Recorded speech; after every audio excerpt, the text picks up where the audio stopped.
Pernahkah kamu membayangkan bagaimana rapuhnya tubuh manusia meskipun terlihat begitu kuat dari luar? Kepala kita misalnya, di mana ia merupakan tempat segala pikiran, ingatan, dan kesadaran berada. Ia melindungi otak, organ yang bisa dibilang komputer utama dari seluruh sistem kehidupan kita. Dengan otak, kita bisa merasakan hujan pertama di pagi hari, mengingat tawa seseorang, atau bahkan sekadar merasakan sakit ketika jari teriris.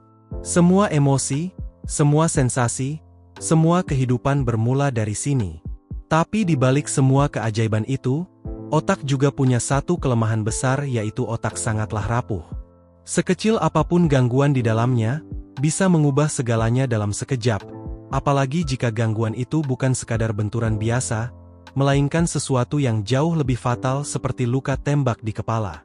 Di titik inilah kita masuk ke sebuah pembahasan yang mungkin terdengar kelam, tapi penting untuk dipahami secara ilmiah tentang apa yang sebenarnya terjadi dan apa yang dirasakan ketika seseorang tertembak di kepala. Bukan sebagai sensasi, bukan sebagai fiksi film aksi, tapi sebagai kenyataan medis yang sangat nyata.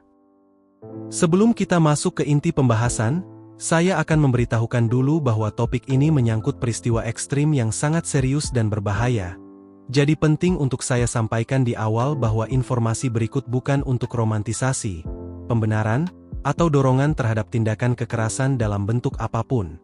Penjelasan ini murni bersifat medis dan ilmiah, berdasarkan pemahaman anatomi, neurologi, dan trauma fisik, bukan pengalaman subjektif yang bisa dijadikan acuan. Jadi, ketika seseorang tertembak di kepala, reaksi tubuh dan persepsi yang terjadi bergantung pada banyak faktor, seperti kaliber peluru, kecepatan peluru, titik masuk, sudut tembakan, dan struktur otak yang terkena. Kepala manusia dilindungi oleh tengkorak yang cukup keras, namun tidak didesain untuk menahan energi kinetik besar dari peluru. Saat peluru menembus tengkorak, terjadi pelepasan energi yang sangat cepat dan efeknya jauh lebih merusak dibandingkan luka tusuk atau benturan biasa. Begitu peluru mengenai tengkorak, dampak pertama yang muncul biasanya adalah gelombang tekanan sangat tinggi yang merambat ke jaringan otak. Dalam literatur medis, efek ini sering disebut sebagai cavitation effect atau efek rongga sementara, di mana peluru menciptakan jalur dan rongga udara di jaringan otak yang sangat rapuh. Dalam sepersekian detik, sel-sel saraf, pembuluh darah, dan jaringan halus mengalami robekan, tekanan internal otak melonjak drastis, dan banyak fungsi vital tubuh langsung terganggu.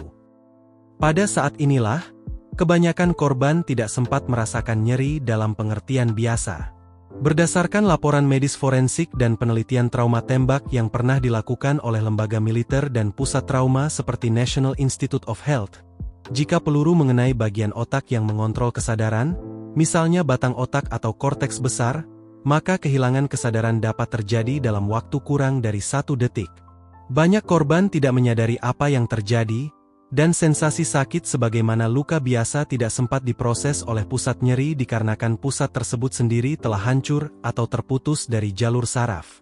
Namun jika peluru tidak mengenai area vital secara langsung, misalnya hanya mengenai jaringan otak bagian luar, atau meleset mengenai tengkorak, maka korban dapat merasakan sensasi luar biasa hebat.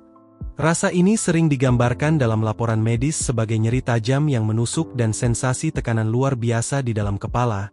Sakit ini mirip dengan sakit kepala paling parah yang pernah dialami seseorang tetapi dikalikan puluhan kali.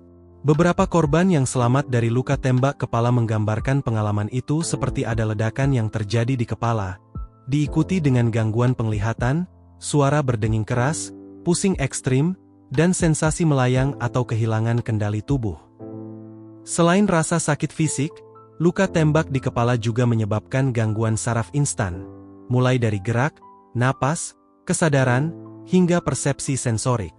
Maka kerusakan kecil saja dapat memicu reaksi berantai yaitu penglihatan menggelap, kehilangan kemampuan bicara, dan kelumpuhan. Dalam kasus ini korban mungkin mengalami persepsi visual kabur, atau gelap secara tiba-tiba seperti lampu yang padam. Dan faktanya luka tembak di kepala adalah cedera fatal dengan tingkat kematian sangat tinggi, Menurut data trauma dari Centers for Disease Control and Prevention dan laporan rumah sakit trauma di Amerika Serikat, sekitar 90% korban luka tembak di kepala meninggal di tempat atau dalam perjalanan ke rumah sakit, dan hanya sekitar 10% yang mencapai rumah sakit dalam keadaan hidup. Dari angka itu, hanya sebagian kecil yang bertahan jangka panjang, dan banyak yang mengalami cacat neurologis permanen. Jadi kesimpulannya, pengalaman orang ketika tertembak di kepala sangat bergantung pada bagian otak yang terkena. Dalam banyak kasus fatal, korban tidak sadar dan tidak sempat merasakan nyeri dalam arti biasa, karena sistem saraf pusat lumpuh seketika.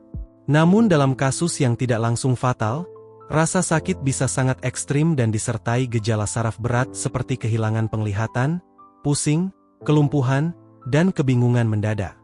Luka seperti ini bukan hanya cedera fisik biasa, tetapi ini adalah trauma paling serius yang hampir selalu berujung pada kematian atau kecacatan berat. Dan perhatian, jika pembahasan ini menyentuh perasaan sensitif atau membuatmu merasa terganggu, perlu diingat bahwa ada bantuan profesional yang tersedia.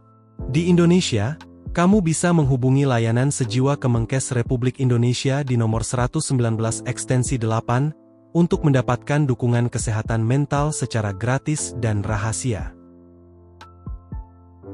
Baik, sampai sini dulu pembahasan kali ini. Sampai bertemu di pembahasan menarik berikutnya.